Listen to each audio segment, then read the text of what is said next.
0400 hours, Philippine Sea, 200 miles east of Luzon. The colossal hull of the U.S. aircraft carrier cuts through the black water, leaving a phosphorescent wake that stretches for miles into the darkness. Inside the berthing compartments, the low mechanical hum of ventilation fans provides a steady backdrop to the rhythmic breathing of 5,000 sleeping sailors. The flight deck is silent, save for the humid wind whipping across the tie-down chains of parked fighter jets. High above on the bridge, the watch officers sip lukewarm coffee, their faces illuminated only by the ghostly green glow of radar scopes. It feels like just another routine patrol in the endless expanse of the Pacific. A single blip flickers onto the wide area display, then separates into 3, then 10. The senior radar operator leans forward, wiping the screen, squinting as the digital tracks turn red and accelerate to hypersonic speeds. The radio abruptly crackles with a frantic voice from the picket destroyer 10 miles ahead. The calmness of the bridge evaporates instantly. The general quarters alarm screams through the ship, shattering the silence. "Inbound! Vampire! Vampire!" a voice roars over the 1MC intercom. Sailors roll out of their racks, crashing onto the linoleum floors in the dark. Boots stomp against metal grating as thousands of crew members sprint toward their battle stations. The horizon ignites. Dozens of anti-ship cruise missiles skim the waves, their exhaust plumes tearing through the darkness like angry comets. The lead destroyer in the formation opens fire with its main deck gun, sending tracers arching into the night. But the swarm is too thick. A missile slams into the destroyer's starboard side. The explosion tears open the steel hull like paper. A fireball engulfs the bridge, hurling jagged metal and glass into the sea. The carrier turns hard to port, heeling over violently. Unsecured tools, laptops, and coffee mugs fly across the command center, smashing against the bulkheads. Another missile streaks past the carrier's island, the heat of its engine scorching the gray paint. It strikes a frigate sailing in the protective screen. The smaller vessel lifts out of the water from the force of the blast. Fuel tanks rupture. Burning oil sprays across the ocean surface, turning the night into day. Below decks on the carrier, the damage control teams sprint through narrow passageways, dragging heavy fire hoses and axes. Red emergency lights strobe, casting long, dancing shadows against the walls. The ship shudders as the phalanx close in weapons systems on the sponsons spin up, unleashing a buzzsaw roar as they spit tungsten rounds at the incoming threats. A warhead penetrates the flight deck of a nearby support ship. The ammunition stores detonate instantly. The ship disintegrates in a blinding flash of white light, sending a shockwave that punches the air from the lungs of sailors on the carrier's deck. Debris rains down. Chunks of twisted steel, burning rubber, and shattered fiberglass clutter the runway. A burning piece of fuselage crashes onto a parked fighter jet, igniting its wing. The admiral stands on the flag bridge, gripping the rail as the ship vibrates from the defensive fire. He shouts orders over the din of the alarms and the roar of exploding ordnance. "Get the birds in the air! Launch everything on the catapults! Do not let them catch us with our decks full. Turn into the wind now." Smoke billows from the wounded destroyer, choking the air with the smell of sulfur and burning plastic. The sea is lit by the fires of burning ships, casting an orange glow over the desperate crews trying to save their vessels. The surprise attack has landed, and the fleet is bleeding. 4:15 hours, Carrier Strike Group Alpha, Philippine Sea. The night sky is no longer dark. It is a chaotic tapestry of streaking tracers and burning debris. Thick black smoke from the burning frigate drifts across the water, obscuring the horizon and stinging the eyes of the crew on the carrier's flight deck. The noise is deafening. The continuous mechanical scream of the close-in weapon systems dominates the air. Thousands of heavy tungsten rounds vomit from the spinning barrels every minute, creating a visible wall of lead against the incoming threat. A second wave of enemy cruise missiles breaks through the smoke, flying low, skimming just feet above the whitecaps. The tactical action officer inside the carrier's combat direction center slams his hand on the console. "Clear the rail! Birds free! Shoot, shoot, shoot!" The vertical launch cells on the escorting cruiser erupt. Bursts of compressed air hiss violently as interceptor missiles eject from their tubes. Their rocket motors ignite in blinding flashes, scorching the deck paint before the weapons scream into the sky. They tip over rapidly, accelerating to Mach speeds to meet the incoming death. The sky explodes. Flash after flash illuminates the ocean as interceptors collide with enemy missiles. The shockwaves rattle the teeth of every sailor on deck.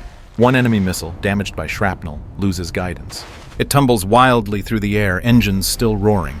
It smashes into the ocean surface just 50 yards off the carrier's port bow. A massive geyser of salt water and steam shoots into the air. drenching the catwalks and slamming a lookout against the steel bulkhead. On the flight deck, the scene is controlled anarchy. Yellow-shirted handlers sprint across the non-skid surface, ducking under the wings of parked fighter jets. "Move! Move! Get those lines off!" A chief petty officer roars, his voice barely audible over the din. A piece of burning debris, the size of a car door, falls from the sky and crashes onto the number 3 elevator. It skids across the metal, sparking and hissing. 2 sailors in fire-retardant suits rush forward, spraying foam onto the burning metal before it can ignite the nearby fuel lines. The phalanx gun on the stern spins and locks onto a leaker, a missile that slipped past the outer defenses.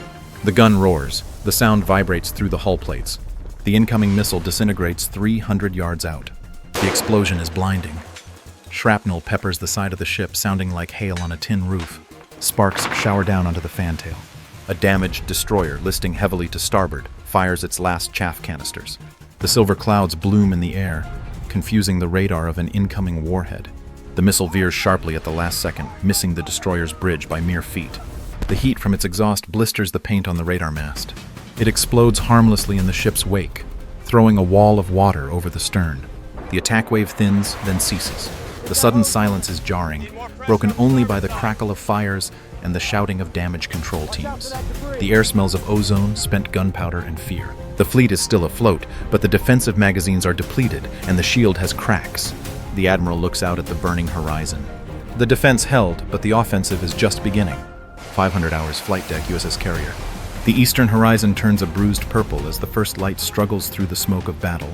The smell of unburnt JP-5 jet fuel hangs heavy in the humid air, stinging the nostrils. Steam curls from the catapult tracks, drifting across the wet, non-skid surface. Ground crews in color-coded jerseys swarm around the fighter jets like angry wasps. The high-pitched whine of turbine engines spooling up builds to a deafening shriek that vibrates the chest cavities of everyone on deck. A pilot climbs the ladder of the lead jet, helmet visor down, oxygen mask clipped tight. He gives a rigid thumbs up to the plane captain. The shooter in the yellow shirt crouches low, touching the deck. The heavy steel blast deflector raises behind the aircraft, locking into place with a mechanical clank. The engines roar to full afterburner. 2 cones of blue flame erupt from the exhaust nozzles, shaking the airframe. The shooter points forward. The catapult piston fires. Steam explodes from the track. The 20-ton metal beast hurls forward, accelerating from 0 to 160 knots in 2 seconds. The landing gear leaves the deck. The jet dips slightly toward the water, then claws for altitude, banking hard to the north. Another jet launches, then another.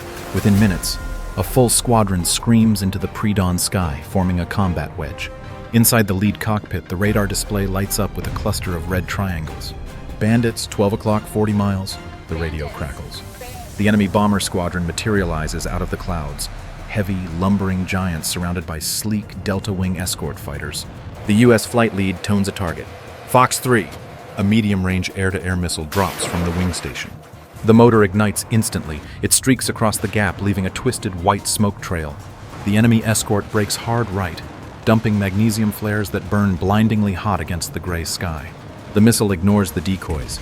It slams into the enemy fighter's fuselage. The aircraft disintegrates. A fireball blooms in the clouds, scattering debris. The bombers open fire with tail cannons. Lines of tracers zip past the U.S. canopy. The U.S. pilot pulls back hard on the stick. The jet climbs vertically, crushing the pilot into the seat with 6 Gs of force. He rolls inverted at the apex, diving back down behind the lead bomber. He squeezes the trigger. The 20mm rotary cannon vibrations shake the entire airframe. Rounds impact the bomber's left wing. Fuel sprays into the slipstream. The wing shears off at the root. The massive plane enters a flat spin, plummeting toward the ocean below. "Brake left! Brake left!" a wingman screams over the comms. An enemy missile streaks past the lead jet, missing the tail fin by inches. The pilot yanks the stick, corkscrewing toward the deck. The sky is now a swirling melee of weaving contrails, exploding ordnance and falling metal. The air war has begun. 6:30 hours below the surface, Philippine Sea. The world here is pitch black, freezing and crushed by immense pressure. The titanium hull of the U.S. attack submarine groans softly as it creeps through the thermocline layer. Inside the con, the silence is absolute. The air is recycled and stale. The only light comes from the amber glow of fire control consoles. Sonar operators wear heavy headphones, their eyes locked on the waterfalls of green digital noise scrolling down their screens. A distinct rhythmic thumping bleeds through the hydrophones. Cavitation. The sonar chief presses the headset tighter against his ears. Contact Sierra 1. High-speed screws. Classification: amphibious transport. Range: 4,000 yards. The captain leans over the plot table. His voice is a whisper, but it cuts through the room. Flood tubes 1 and 2. Open outer doors. The weapons officer flips the safety switches. Firing point procedures. Master arm on. Shoot. Compressed water hammers the ship. The submarine shudders as 2 heavy torpedoes eject from the bow. The guidance wires spool out, trailing the weapons as they accelerate to 50 knots. On the surface, the Chinese amphibious transport plows through the swells, its decks packed with armored vehicles. The crew on the bridge scans the horizon for aircraft, blind to the danger rushing up from the abyss. The first torpedo slams into the starboard bow, 10 feet below the waterline. The explosion is catastrophic. It lifts the 20,000-ton vessel bodily out of the water. The keel snaps with a sound like a gunshot that echoes for miles underwater. Thick steel hull plates shatter like glass. The shockwave ripples through the ship's frame, buckling bulkheads and shearing off piping. Water, thousands of tons of it, roars into the forward troop berthing. The force of the entry is unstoppable. It smashes bunks, lockers, and soldiers against the back wall. The ship lists violently to the right. Tanks parked on the vehicle deck break their chains. 60-ton steel beasts slide across the tilting metal floor, crushing jeeps and support gear against the bulkhead. The second torpedo strikes the engine room. The fuel tanks detonate. A massive fireball erupts from the ship's smokestack, blowing the funnel clean off into the sea. The vessel breaks in two. The bow section angles upward, pointing at the sky before sliding backward into the dark water. Con, sonar, transients, torpedo in the water, bearing 180. An escorting enemy frigate turns sharply, its active sonar pinging loudly. A piercing metallic shriek that penetrates the U.S. submarine's hull. Depth charges splash into the water above. They sink rapidly. Emergency deep! All ahead flank! Cavitate! The U.S. captain yells. The submarine angles down sharply, diving past its test depth. The deck tilts at a 20-degree angle. Loose manuals slide off the consoles. Boom! A depth charge explodes 200 yards above. The shockwave hammers the submarine. Light bulbs shatter. Dust falls from the overhead piping. A pipe bursts in the engine room, spraying high-pressure hydraulic fluid. Sailors scramble to clamp the leak as the boat groans under the assault. On the surface, the ocean churns with oil, wreckage, and survivors. The transport ship is gone. The submarine vanishes into the deep, leaving only a graveyard behind. 700 hours, beach red, northern coast of Luzon. The tropical sun beats down on the white sand, baking the salt spray into a shimmering haze. The tide is high, the surf crashing rhythmically against the shore with a deceptive calm. Behind the thick wall of coconut palms and dense undergrowth, the jungle is unnaturally still. U.S. Marines lie prone in camouflaged fighting holes, their bodies pressed deep into the damp earth. Sweat drips from their noses onto the receivers of their rifles. The air in the dugouts smells of wet rot, insect repellent, and gun oil. A low mechanical rumble vibrates through the ground. It grows louder, drowning out the sound of the waves. A wall of blue diesel smoke rises from the surf line. The first shape emerges from the Whitecaps, a massive, blocky amphibious assault vehicle. Its water jets cut off. The heavy tracks catch the sand. It lurches forward, shaking the water from its steel hull, engine roaring as it climbs the gradient. The hydraulic ramp slams down into the wet sand. Contact front! Light 'em up! A Marine squad leader screams. The jungle line erupts. A dozen heavy machine guns unleash a torrent of copper-jacketed lead simultaneously. The bullets hammer the steel front of the assault vehicle, sparking and ricocheting wildly. Enemy infantrymen sprint from the open ramp, rifles raised. The first 3 soldiers drop instantly, their chests torn open by the concentrated fire. Blood sprays onto the white sand, mixing with the foam of the surf. A second vehicle hits the beach, then a third. They fan out, their mounted 30mm cannons traversing toward the tree line. Thump, thump, thump. High explosive rounds shred the vegetation. Palm trees shatter mid-trunk, raining jagged wooden splinters down on the defending Marines. Dirt and sand erupt into the air as rounds impact the parapets of the foxholes. A Marine gunner is thrown backward, his helmet cracked by the concussive force of a near miss. A Marine grenadier steps out from behind a banyan tree, leveling a shoulder-fired rocket. He squeezes the trigger. The backblast kicks up a cloud of dust and leaves. The rocket streaks across the 50 yards of open beach. It strikes the lead assault vehicle dead center between the tracks.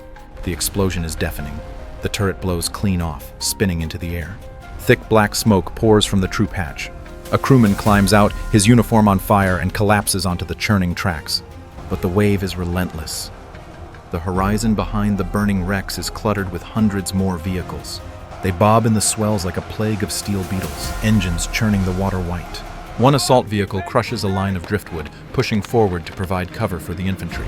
Enemy soldiers stack up behind the armor, firing blindly into the green wall of the jungle. A mortar round lands directly in a machine gun nest.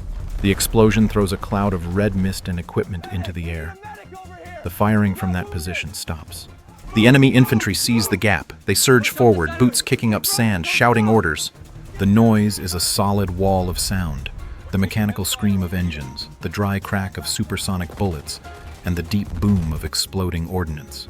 The pristine beach is gone. It is now a scarred landscape of burning metal and broken bodies. The tide begins to turn red.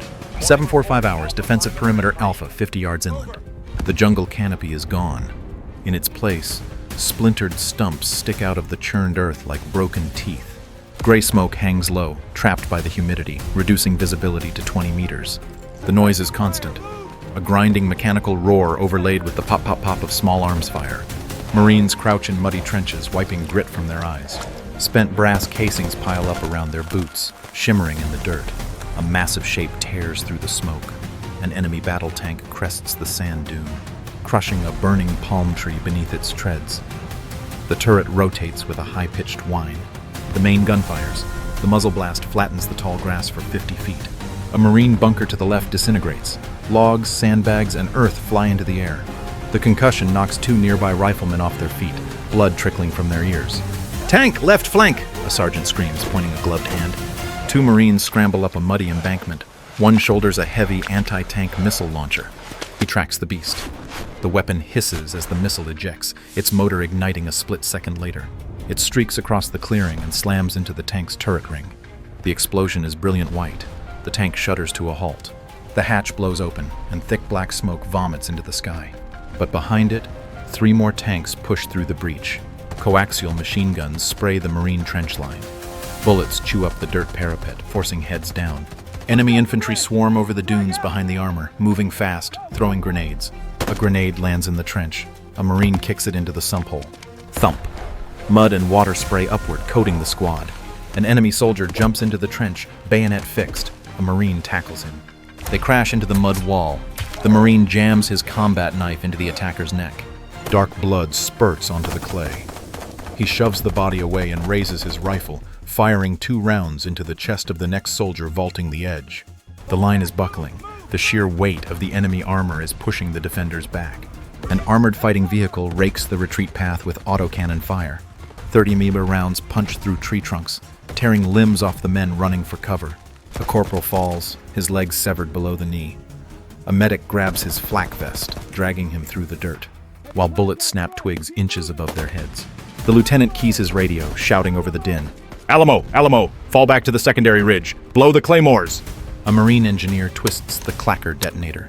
A wall of directional mines explodes along the front edge of the jungle. Thousands of steel ball bearings shred the vegetation and the first wave of enemy infantry. The scream of the wounded rises above the gunfire. The surviving Marines sprint back to the tree line, gasping for air, their faces blackened with soot. The enemy holds the beach, but the jungle waits for them. Wait 30 hours, coastline airspace, Luzon. The humidity from the jungle meets the cooler ocean breeze, creating a low-hanging haze that clings to the treetops. Far below, the beach is a jagged line of fire and smoke. The rhythmic thump-thump-thump of rotor blades beats against the air as a flight of 4 U.S. attack helicopters skims the ocean surface at 100 knots. They fly so low that their downwash kicks up a continuous spray of salt water, obscuring their silhouettes against the gray waves. The lead pilot pulls back on the cyclic, and the helicopter pitches up, clearing the coastal ridge in a sudden, violent surge of power. The sensor ball beneath the nose swivels rapidly, locking onto the heat signatures of the enemy armor clustered on the sand. The cockpit is a symphony of electronic chirps and the low hum of the targeting computer. "Target acquired, engaging," the co-pilot calmly announces. The helicopter's 30mm chain gun, slaved to the pilot's helmet, slashes to the left. It erupts with a bone-shaking roar. A stream of high-explosive incendiary rounds hammers into a cluster of enemy infantry taking cover behind a stranded landing craft. The sand erupts in a line of miniature geysers. Bodies are hurled into the surf as the rounds shred the light metal plating of the boat. Underneath the stubby wings, a rocket pod flashes. A volley of folding fin rockets streaks toward an enemy anti-aircraft vehicle positioned near the dunes. The rockets impact in quick succession. The vehicle is engulfed in a series of orange blossoms. Its radar dish is sheared off and sent spinning into the trees. Secondary explosions from its own missile racks send shards of jagged steel whistling through the air, cutting down nearby soldiers. "Break right, SAM launch!" the wingman yells. A trail of white smoke erupts from a hidden position in the palm grove. An enemy man-portable missile streaks toward the lead helicopter. The pilot punches the flare dispensers. Dozens of magnesium pellets eject from the sides, burning at thousands of degrees. The missile tracks a flare and explodes 20 yards behind the tail rotor. The shockwave jolts the airframe, making the controls mushy for a terrifying second. The helicopter swivels its nose toward the source of the launch. The pilot squeezes the trigger. The chain gun barks again, chewing through the foliage where the smoke trail originated. Tree trunks shatter and collapse. The firing stops. On the beach below, the enemy assault stalls. Soldiers dive for cover under the tracks of their vehicles as the helicopters orbit, raining down death from above. A Chinese armored transport attempts to retreat back into the water, but a Hellfire missile from the second helicopter strikes its engine deck. The explosion rips the back of the vehicle open, spilling burning fuel into the water. A medic on the ground looks up, shielding his eyes from the dust kicked up by the low-flying birds. He drags a wounded Marine into the shade of a fallen log as the shadows of the helicopters sweep over them. The air is thick with the smell of cordite and scorched earth. The cavalry has arrived, but the sky is filling with the roar of incoming enemy interceptors. Solar 900 hours surface engagement zone 10 miles off the coast. The Philippine Sea is a graveyard of churning white foam and slick black oil. The morning sun reflects off the jagged edges of floating wreckage. Two massive naval formations have closed the distance, now locked in a primal, close-range duel. The distance is so short that the crews can see the flashes of the enemy's guns across the water. The air is a solid wall of concussive pressure, vibrating the steel decks and rattling the teeth of every sailor aboard. The U.S. destroyer Arleigh Burke-class heaves into a massive swell, its bow crashing down into the trough with a violent spray of salt water. On the bridge, the captain grips the command chair as the ship lists 20 degrees. "Main battery fire at will! Focus on that lead destroyer! Give them everything!" The 5-inch deck gun roars. A massive tongue of orange flame shoots from the muzzle, followed by a dense cloud of gray smoke. The shell streaks across the 3-mile gap and slams into the enemy ship's superstructure. The impact is catastrophic. Steel plating buckles and shrieks as the high-explosive round detonates inside the bridge wing. Glass, electronics, and shards of metal are hurled into the sea. A secondary fire erupts, sending a plume of oily black smoke into the air. The enemy returns fire instantly. A heavy shell strikes the U.S. destroyer's forward missile deck. The explosion is a blinding flash. The thick armored plating is peeled back like an orange skin.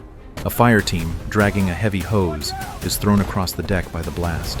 One sailor is hurled over the railing into the churning wake. The smell of burning insulation and hydraulic fluid fills the passageways as the ship's internal alarms begin to wail. "Hull breach in Section 4! We're taking on water!" A voice screams over the intercom. Below decks, in the damage control lockers, sailors scramble into flash gear. They wade through knee-deep water that sloshes with every roll of the ship. They jam wooden shoring beams against a buckled bulkhead, the wood groaning under the immense pressure of the Pacific Ocean, trying to force its way in. Sparking electrical cables dangle from the overhead, hissing as they touch the rising water. Back on the surface, the two fleets move in a deadly dance. Another U.S. destroyer executes a hard turn, its engines screaming at full flank speed. It unleashes a broadside of Harpoon missiles. The canisters blast away, and the missiles drop toward the water, their turbojets igniting just feet above the waves. They strike the enemy cruiser mid-ship. The explosion rips a hole large enough to drive a truck through.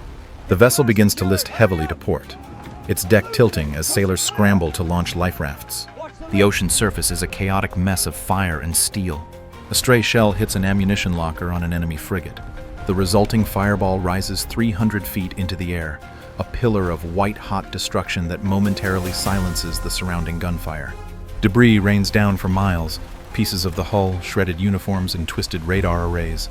The admiral on the carrier, watching the tactical plot, sees the icons flickering and disappearing.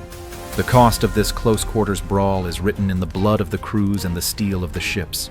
Neither side is backing down. The roar of the guns is the only sound in the world. 1,000 hours, high-altitude airspace over central Luzon. The air at 30,000 feet is thin, freezing, and silent, a stark contrast to the inferno on the beach below. Inside the cavernous hold of a U.S. transport plane, the red jump light bathes the faces of 60 paratroopers in a bloody hue. The heavy scent of nylon, gun oil, and nervous sweat fills the vibrating cabin. The soldiers stand in 2 long lines, hooked to the static cables, their boots braced against the metal floor as the aircraft buffets through the slipstream of the coastal dogfights. The side doors slide open with a mechanical crash. A wall of frigid wind roars into the cabin, instantly sucking out the warmth. Far below, the green carpet of the jungle is punctuated by the orange sparks of artillery fire. The jumpmaster leans out into the void, his goggles reflecting the distant smoke. He pulls back and screams over the wind, "Green light! Go, go, go!" The paratroopers vanish into the sky. One by one, they are snatched away by the slipstream. At 1,200 feet, their chutes snap open with a violent jerk that knocks the wind out of their lungs.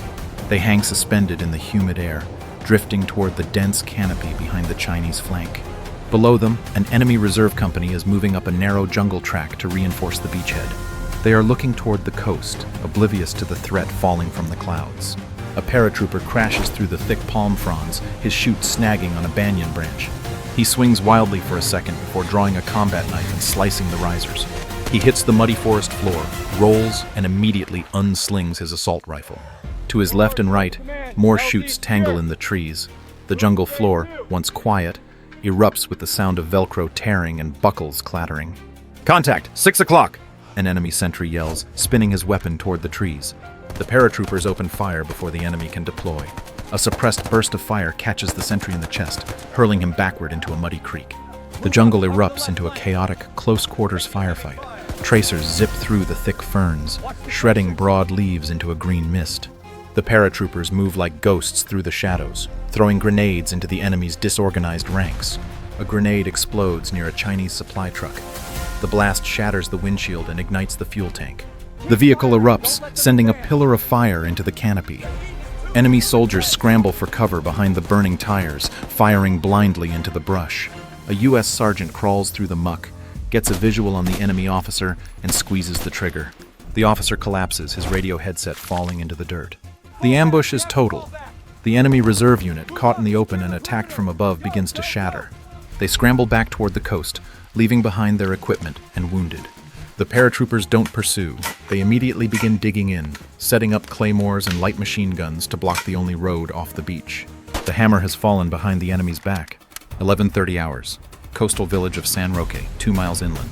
The idyllic cluster of cinderblock houses and corrugated metal shacks is now a smoking skeleton of a town. Heat shimmers off the asphalt road, distorted by the black smoke rising from a burning armored transport in the town square. The air is thick with the smell of scorched plastic, burst sewage pipes, and the metallic tang of blood. Every window is a jagged eye, every doorway a potential grave. The only sound is the distant rhythmic thud of artillery and the localized frantic pop, pop, pop of a squad-level firefight. A U.S. Marine squad stacks up against the pockmarked wall of a 2-story clinic. The squad leader, face caked in gray dust and dried sweat, signals with 2 fingers. He kicks the door. The wood splinters and the team surges inside. "Clear left! Clear right!" A flash of movement at the top of the stairs triggers a reflex. An enemy soldier leans over the railing, a grenade in hand. A Marine unloads a 3-round burst. The bullets punch through the plaster on the soldier's chest. He tumbles over the rail, his body hitting the tile floor with a heavy thud. The grenade rolls from his limp fingers. Grenade! The Marines dive behind a concrete reception desk. The blast is a physical blow, shattering the remaining glass and filling the room with a choking cloud of pulverized concrete and white dust. Ears ringing, the Marines scramble up through the debris. They reach the 2nd floor, boots crunching on glass. Through a hole in the wall blown by a tank shell, they see an enemy machine gun nest in the house across the street, raking the main road and pinning down the rest of the company. "Get the AT-4 up here," the sergeant roars. A corporal slides a fiberglass tube over his shoulder, pops the sights, and leans into the opening. The back blast blows out the back wall of the room, sending a shower of plaster into the hallway. The rocket streaks across the narrow alley and slams into the window of the enemy-held house. The 2nd floor of the building disappears in a ball of fire and flying bricks. The machine gun goes silent. Outside the street is a gauntlet. Enemy soldiers move between the shadows of the shacks, firing through holes they've smashed in the walls. A Marine is hit in the shoulder, the force spinning him around and slamming him into the dirt. Two teammates grab his flak vest, dragging him behind the rusted hull of a civilian car, while bullets spark off the pavement and shred the rubber tires. The fighting is intimate and brutal. In a narrow kitchen, a Marine and an enemy soldier collide, their rifles too long to use in the cramped space. They grapple, crashing through a wooden table. The Marine smashes a heavy ceramic plate over the attacker's head and finishes him with a sidearm. There are no front lines here, only rooms won and lost in blood. The village is becoming a meat grinder. Walls crumble under the weight of constant fire, and the tropical heat turns the scent of the dead into a sickening, heavy shroud. The Marines push forward, house by house, clearing the path to the main supply route, but every corner holds a new shadow. 1,200 hours? Stratosphere over the Philippine Sea. High above the chaotic swirl of dogfights and the burning husks of the surface fleet, the air is thin and freezing. 6 U.S. heavy bombers glide through the silent void, their massive delta wings casting long shadows over the clouds. Inside the pressurized cockpits, the mission is a matter of mathematics and cold steel. The bombardier's fingers dance across a touchscreen, slaving the payload to a high-altitude satellite feed. The target is a 10-mile stretch of ocean cluttered with the enemy's primary amphibious command ships and the massive flagship carrier. Target lock confirmed. Bay doors opening, a calm voice announces over the interfleet net. The massive belly of the lead bomber splits open. In a synchronized release, dozens of long-range precision-guided munitions slide into the slipstream. They tumble for a fraction of a second before their fins deploy, carving a path through the atmosphere at supersonic speeds. On the ocean surface, the Chinese flagship carrier is a hive of activity. Its radar arrays spin frantically, detecting the incoming saturation strike too late. The ship's heavy anti-aircraft batteries erupt, filling the sky with a frantic wall of flak. But the sheer volume of the descending payload is overwhelming. The first 500-pound bomb strikes the flagship's flight deck dead center. The explosion is a titanic pillar of fire that shears through 3 levels of steel. It detonates inside the hangar bay, igniting the fueled fighter jets parked within. A chain reaction of secondary explosions rips through the ship's guts. The massive flight deck buckles upward, throwing parked vehicles and personnel into the air like toys. A second bomb strikes the bridge, vaporizing the command staff and collapsing the massive radar mast into the sea. To the east, the enemy's primary supply vessel is hit by a pair of penetrator bombs. The munitions punch through the reinforced deck and detonate in the main magazine. The ship does not just burn, it disintegrates. A massive white-hot shockwave ripples outward, flattening the waves for a mile in every direction. The sound is a physical hammer that shatters the windows of every vessel within 3 miles. The ship vanishes, replaced by a towering mushroom cloud of black smoke and debris that rains down as jagged metal shards. The momentum of the Chinese assault snaps. On the beach, the enemy soldiers look back to see their lifeline, their ships, their ammunition, and their command, erupting in a string of apocalyptic fireballs. The sky is filled with the roar of the departing bombers, a sound like the hand of God slamming down on the ocean. Water geysers hundreds of feet into the air as the remaining munitions strike the surrounding escort ships. A destroyer is broken in half, its bow and stern pointing at the sky before they are sucked beneath the churned surface. The sea is a boiling cauldron of oil, fire, and the screaming of thousands of sailors. The hammer has fallen, and the tide of the invasion is effectively broken. 1,300 hours, beach red, northern coast of Luzon. The sun sits high and oppressive, its white light reflecting off a sea that has turned a murky, oily brown. The deafening roar of the morning has faded into a haunting, hollow quiet, punctuated only by the crackle of burning rubber and the occasional distant thud of a cooking-off ammunition crate. A thick, low-hanging haze of cordite and salt spray drifts over the shoreline, clinging to the wreckage of the amphibious fleet.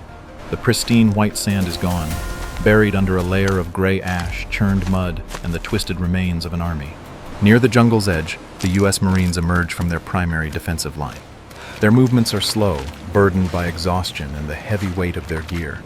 Their uniforms are shredded, caked in a cocktail of red clay and dried blood. They move through the debris field with rifles raised, but there is no one left to shoot. The surviving enemy soldiers, those not captured or huddled in the surf, have vanished into the deep or surrendered to the overwhelming reality of the morning's destruction. "Medics, over here!" a corporal yells, his voice hoarse from shouting over gunfire. On the shoreline, the scene is a portrait of devastation. A Chinese armored vehicle sits half submerged in the tide, its engine cooling with a rhythmic metallic ticking. A line of wounded sailors and soldiers from both sides lies along the high water mark. Medics in blood-stained vests move frantically between them, cutting away scorched fabric and applying tourniquets. A U.S. Navy corpsman kneels in the wet sand, his hands trembling as he bags a pint of plasma, his eyes fixed on the horizon where the enemy flagship's oil slick still burns. Further down the beach, the charred remains of the village of San Roque are still smoldering. A lone American flag is zip-tied to a splintered telephone pole, flapping weakly in the humid breeze.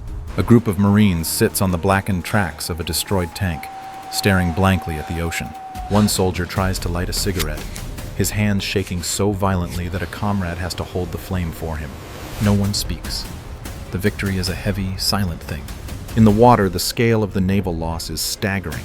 The skeletons of 3 destroyers and the half-sunken hull of a transport ship clutter the reef, their superstructures twisted into unrecognizable shapes of blackened steel. Small boats from the U.S. Carrier Strike Group move through the wreckage, pulling survivors from the oil-slicked waves. The water is littered with floating life vests, orange rafts, and the silent forms of those who didn't make it to the surface. The Admiral stands on the wing of the carrier's bridge, 10 miles out, watching the smoke through binoculars. The deck below him is a hive of activity as crews clear away the morning's debris to make room for incoming medevac helicopters. The flight deck is scarred with gouges from shrapnel, but the jets are landing again. The immediate threat is neutralized, but the Philippine Sea has claimed its toll in steel and bone.